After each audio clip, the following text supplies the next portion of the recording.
He called me at 11:47 at night, and that alone told me something was off.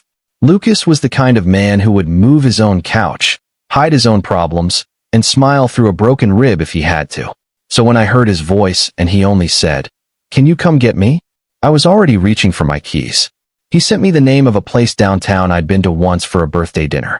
Not the kind of place where you expected to pick your best friend up off the pavement after midnight. When I got there, he was sitting on the low brick wall beside the parking lot with his elbows on his knees, staring at nothing. For a second, I almost didn't recognize him. Not because of how he looked exactly, because of how still he was. Lucas had always carried energy like he had a motor under his skin. Even tired, even stressed, even pissed off, he was always moving somehow. Tapping a foot, checking his phone, talking with his hands. But that night, he just sat there like somebody had unplugged him. I parked, got out, and walked over. "You good?" He let out this breath that sounded almost like a laugh, except there was nothing funny in it. "No," he said. "Not really." That hit harder than if he'd tried to joke. I stood there a second, then said, "Can you stand up?" He nodded once. It took him 2 tries. I got him into the passenger seat and shut the door. The inside of the car filled with the smell of cold air, expensive cologne, and a long bad night. He leaned his head back and closed his eyes while I pulled away from the curb. For the first few minutes, neither of us said anything. I kept waiting for him to start talking the way people do when the worst part is over and they finally have somebody there. But he didn't. He just looked out the window like he was watching a life he'd already missed. About halfway to his house, I said, "What happened?" He rubbed a hand over his face. I let it get too far. What got too far? He was quiet so long I thought he wouldn't answer. "Everything," he said finally. "Work, money, all of it." I kept thinking I could fix it before anybody saw it. I glanced at him.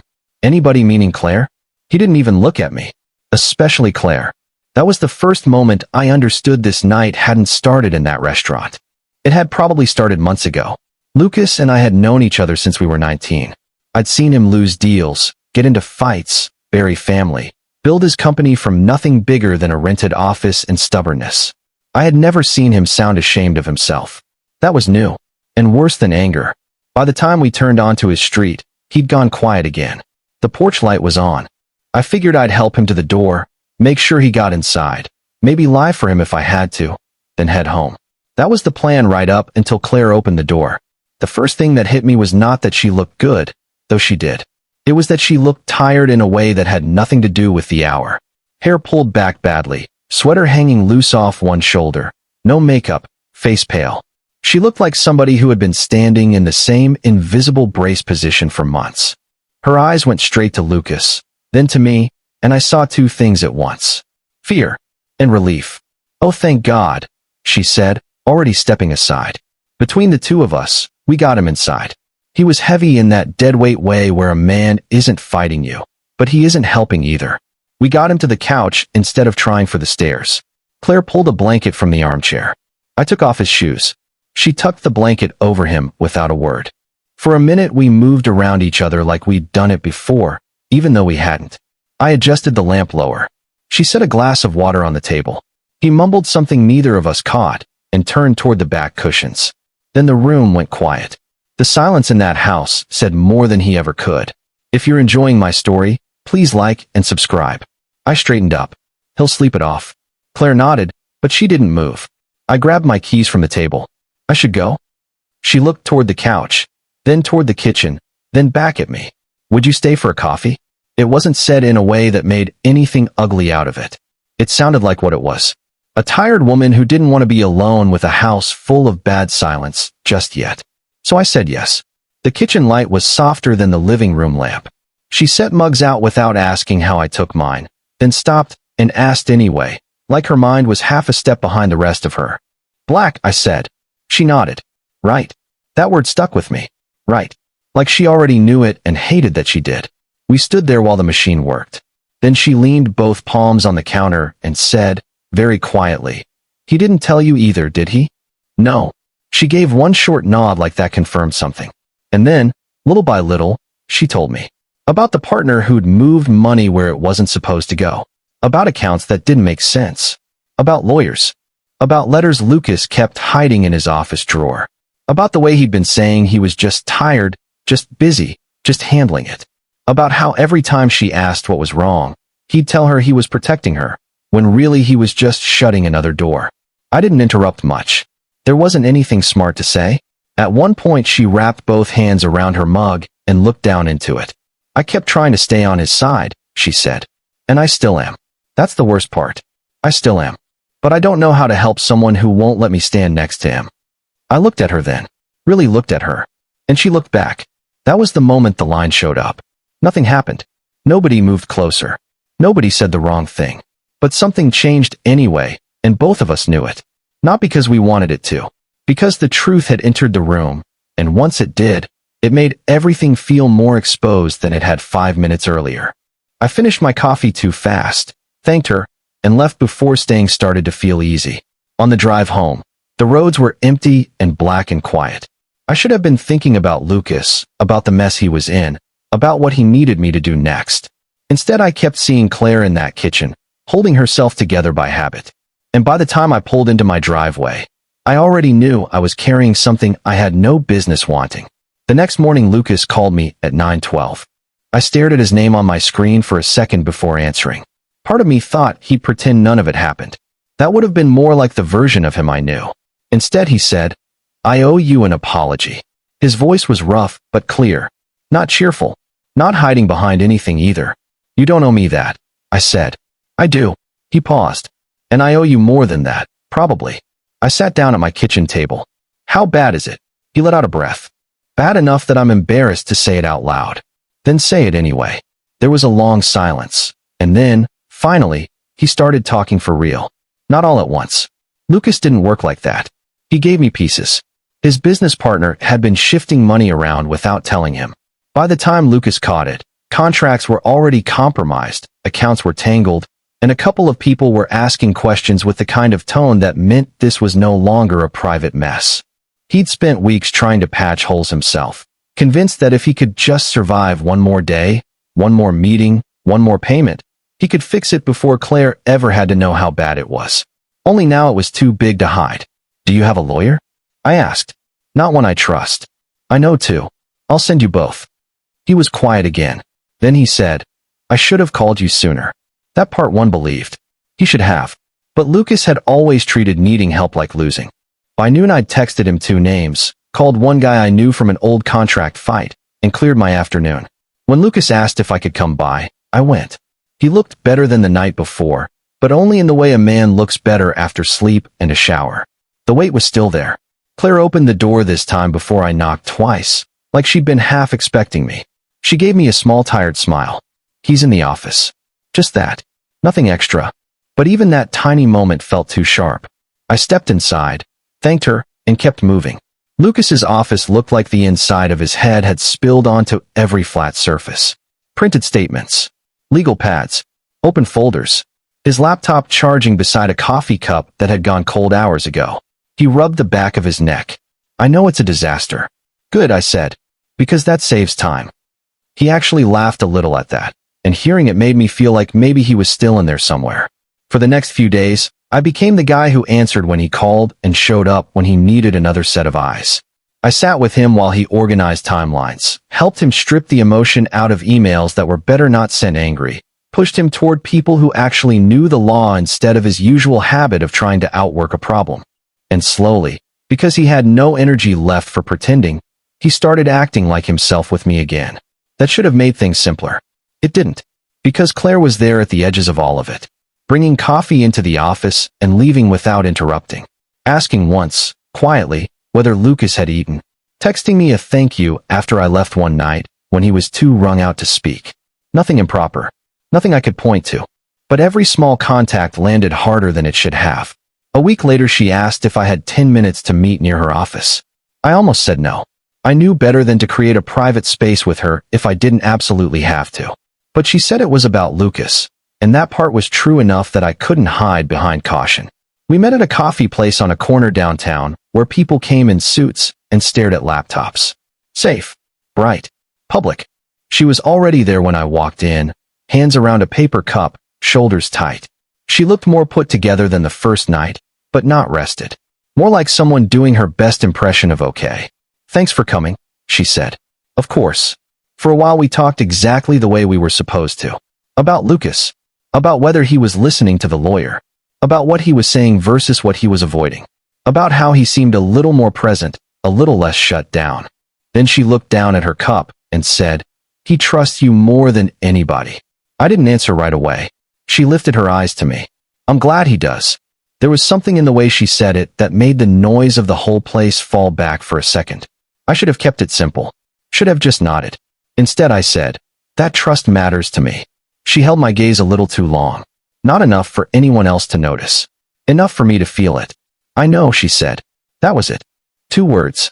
But there was too much in them. I leaned back, looked away, and asked something practical about Lucas's schedule just to put the walls back up. She followed me there immediately. That was the worst part. She understood exactly what I was doing, and instead of making it harder, she helped me do it. When we stood to leave, she said, very softly, "Thank you for not disappearing." I nodded once. "I'm here for him." She gave a small sad smile. "I know that too."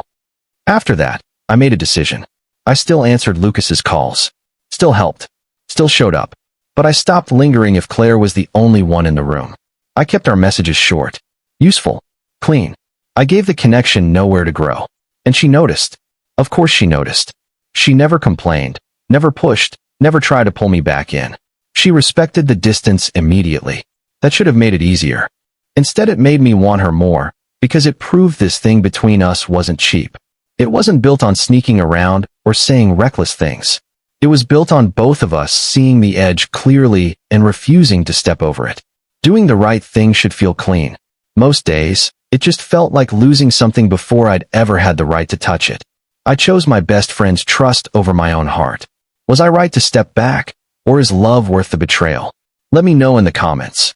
By the middle of the next month, the panic had started to change shape. It still wasn't good. Lucas's company was still bleeding money. The legal mess wasn't over, and every phone call seemed to come with another new problem attached to it. But it had stopped feeling like a man drowning alone in the dark. Now it felt more like a man standing in a wreckage site in daylight, finally forced to look at what was left. That sounds better than it was. It wasn't better. Just clearer.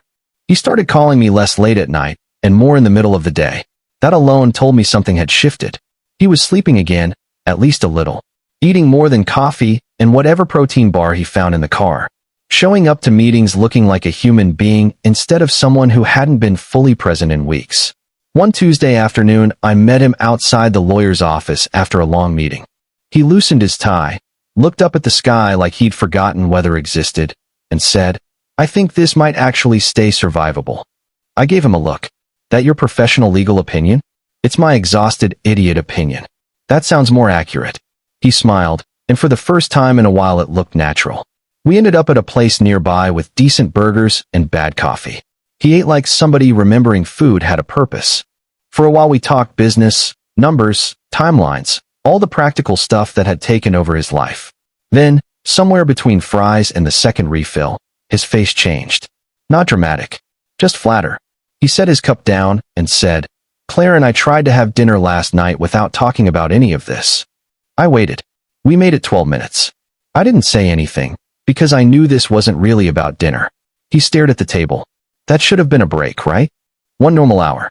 But I kept realizing I didn't know what to say to her unless it was logistics. Bills. Calls. What the lawyer said. When I'm home. When I'm not. He rubbed his thumb against the edge of the paper napkin until it tore. "And the truth is," he said, "I don't think that started with this." I looked at him. "No." He shook his head. "This just took away my excuses." That line stayed with me, because I'd seen enough by then to know he was right.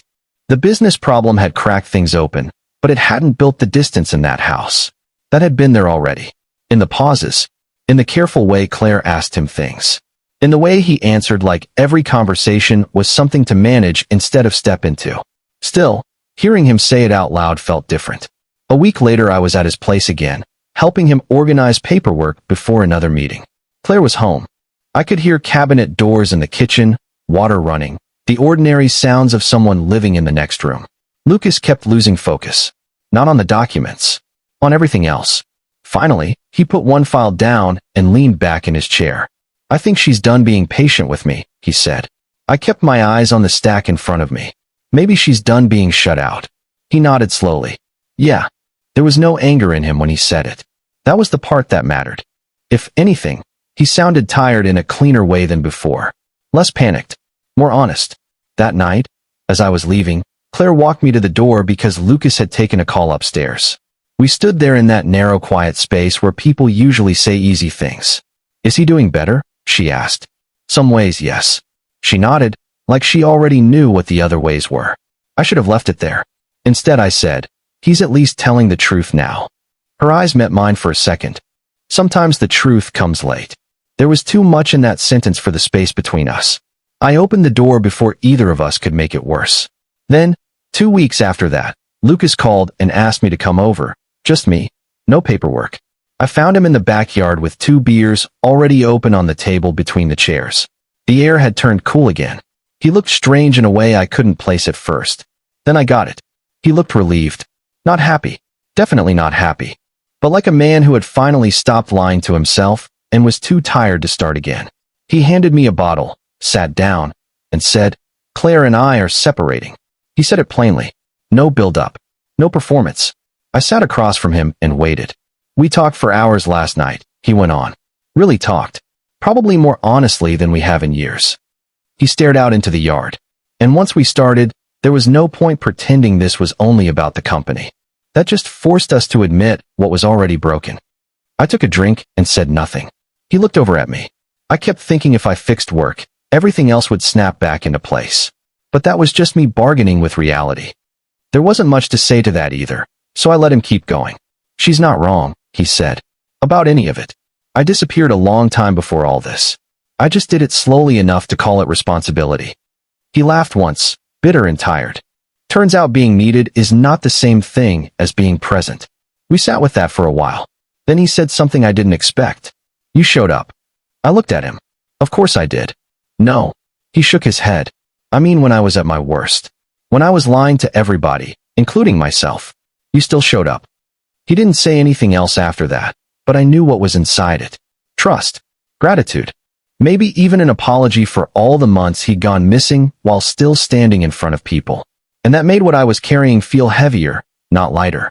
Because the line had changed now. The marriage was ending. The truth was out in the open. But none of that made me eager. It made me careful. If anything, I wanted more distance, not less. I was not going to be the man who saw a door crack open and rushed through it. So when Claire texted me 3 days later to thank me for everything I'd done for Lucas, I kept my answer simple. When I saw her name on my phone after that, I let it sit a few minutes before replying. Not to play games. To make sure every word I sent could survive being read out loud in a room with him standing there. The strange part was, I think she understood that too. There was no pressure from her. No reaching. No testing. Just the same quiet restraint that had been there from the beginning. Which meant the hardest part was still true. Nothing ugly had happened. Nothing dishonest had happened. And somehow that made wanting her feel even more serious. 3 months passed before I saw Claire alone again. Not by accident. Not because we hadn't had chances. There had been a few group things, a couple of quick check-ins. One time I dropped something off for Lucas, and she happened to be there picking up the last of her boxes. But I kept everything narrow and careful, and so did she. That mattered. Lucas had moved into a rental across town, and was settling into a version of life he never would have chosen, but was at least real. The company was still smaller than before, stripped down, bruised, but alive. He looked older to me. Not in the face exactly. In the way he spoke. Like getting flattened had knocked a certain kind of arrogance out of him for good. Claire had taken a place near the park on the west side. Small apartment, 3rd floor, no elevator, the kind of building with chipped paint near the mailboxes and plants on half the balconies. I only knew that because Lucas mentioned it once in the neutral tone people use when they're trying to prove they can talk about something without bleeding. I didn't go looking for her. Then one Thursday evening, she sent me a message asking if I wanted to walk for 10 minutes, because she was nearby after work. 10 minutes. That was how careful she still was. I read it twice before answering yes. We met near the park just before sunset. Nothing dramatic.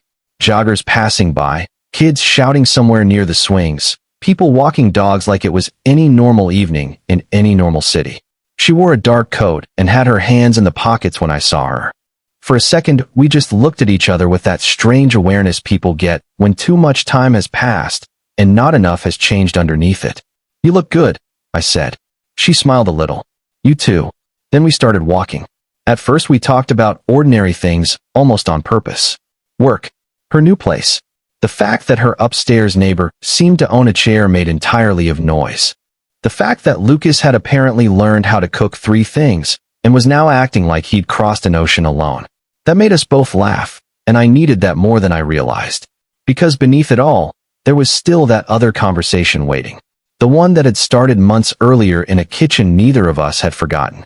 We walked one full lap around the pond before she slowed near a bench and looked out at the water. I've been trying to figure out when this became real, she said.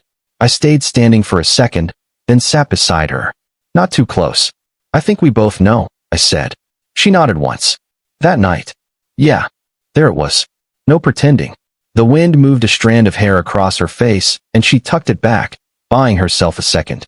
Then she looked at me and said, I knew you were pulling away on purpose. I was. I know. She gave a small smile that wasn't really happy, just honest. Part of me hated it.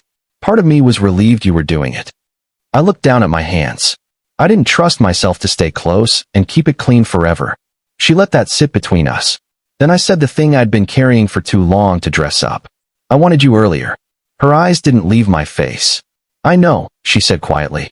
I wanted you earlier, I repeated. But Lucas mattered too much to me. And you did too. I wasn't going to build something with you on top of a bad season in somebody else's life. I couldn't do that and still respect either of you. For a second she said nothing. Then she exhaled and looked out across the pond again. That, she said, is part of why I could meet you here tonight. We sat there with that, not rushing to turn it into some perfect scene, not pretending it hadn't cost us both something to get there. After a minute she said, back then I felt like I was disappearing inside that house. Everybody was worried about him, and they should have been, but I was disappearing too. Her voice stayed calm, but I could hear the old tiredness under it. You were the first person who looked at me like I was still fully there. I turned toward her. You were. She laughed once under her breath, wiped at one eye before anything could fall, and shook her head. You always do that. You say the exact thing, and somehow make it harder to hide from. I'm done hiding from it. That got her attention. I didn't touch her. Not yet. I just said, I'm not here because there was an empty space and I thought I should step into it. I'm here because even after time passed, even after everything changed, it was still you. That was the moment her whole face softened. Not with surprise. More like relief. I was hoping, she said, that if this ever happened, it would happen like this. I nodded. Me too. When I finally took her hand, it felt quiet. Not reckless. Not stolen. Just true. Later that night, after I walked her to her building and waited until she got inside, I sat in my car for a long minute before starting the engine. Then I called Lucas. I wasn't calling for permission. That would have made it worse somehow. Smaller. Less honest. I called because he was still my friend, and I wasn't going to let him hear it from anywhere else. He picked up on the 4th ring. You okay? Yeah, I said. I wanted to tell you something myself. He was quiet while I told him. When I finished, there was a long pause. I could hear traffic faintly through his end of the line. Then he said, I figured maybe one day. I closed my eyes. I never crossed a line with her. I know, he said. That hit harder than anything else. He let out a breath. None of this is simple. But you didn't do this to me. And that was enough. Not perfect. Not painless. But enough. When I drove home, I kept thinking about how badly I'd wanted her the night this all started,